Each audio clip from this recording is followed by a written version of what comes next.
Sprite Castle. Sprite Castle. Sprite Castle. Mr. Rob O'Hara.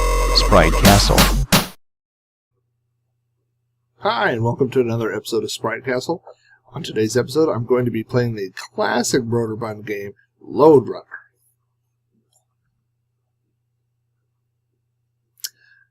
I guess it's Broderbund. I've heard people say Broderbund. I think it's Broderbund.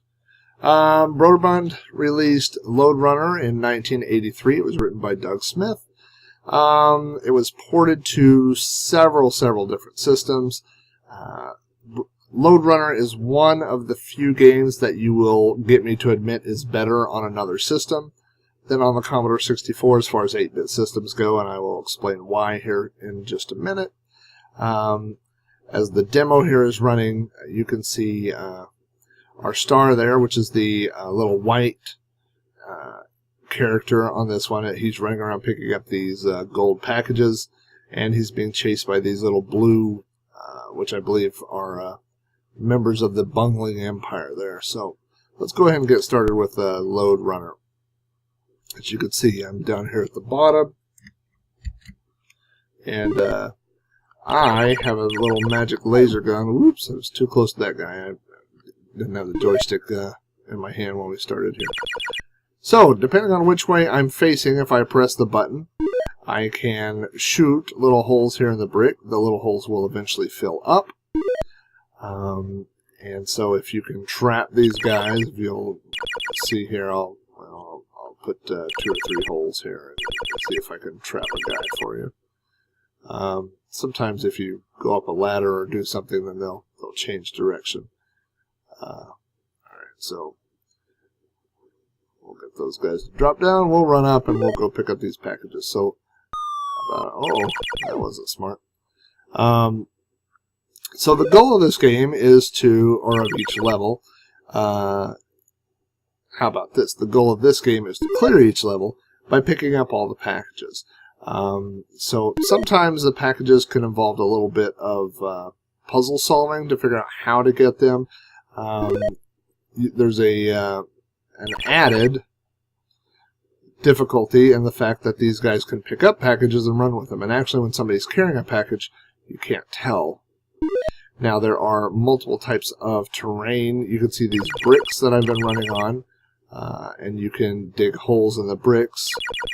So you can even stand on the guy and watch this. Haha. Now, the fact that I can't escape yet. Oh, there's the package up there at the top. So sometimes it's a matter of trying to figure out where the package is. Someone has dropped one off. Now, with those guys out of the way, I'm just going to run up here. Now, to beat the level, you actually leave the level through the top. And when you get all the packages, you'll notice that another ladder appears. I'm just going to wait this guy out. Go over here on this tightrope and escape. And that is how you beat a level on Lode Runner. Lode Runner was insanely popular back in the 8-bit computer days, and so much for that there were sequels. There was Championship Lode Runner, which is basically the exact same game with additional levels. Oh, now here's one of those things I told you about. You don't want to go... see, I need to go get those packages down in the middle, but I don't want to do that because those guys are there waiting for me. So, a way around that, and I'll show you what it is here. Get that guy stuck. So let's drop down here, get those guys to chase me down here. I really don't want to kill these guys because I want to get that guy out of the middle. There we go. And I've just dropped another guy. Oh, he didn't go there, so there we go. Now I can run through and get these packages. Championship Lode Runner later on came with a Lode Runner level editor so that you could make and save your own levels, and that was a lot of fun. My dad and I used to play Lode Runner all the time, and we would make levels for each other. You had to have a copy of Lode Runner to play the levels, of course, but we did. Now this is where things are going to get a little tricky. Get that guy out of there. So, why do I like Lode Runner better on other systems? And there's a very simple reason. I first played Lode Runner on the Apple II, and Apple II joysticks support 2 distinct buttons. The Commodore 64 and many other systems only support 1 button because they support the Atari 2600 DB9 joystick port. So what does that mean? What that means is that in the Apple II version, oh, there's a guy there. In the Apple II version, because you have 2 buttons, the buttons map to digging left and digging right. In these versions, like the Commodore version, since there's only 1 button, basically you have to be facing the way that you want to dig. So, why that's difficult. On the Apple version, you can essentially run while digging holes behind you. And in the Commodore version, you can't. See, I have to stop and turn, and to face and dig behind me when I'm running. So, in the Apple II version, it's much, much easier to get these guys off your back because you can run while you're sitting there digging behind you and get them to fall into holes. So that makes this version slightly more difficult, not super difficult. I mean, but I'm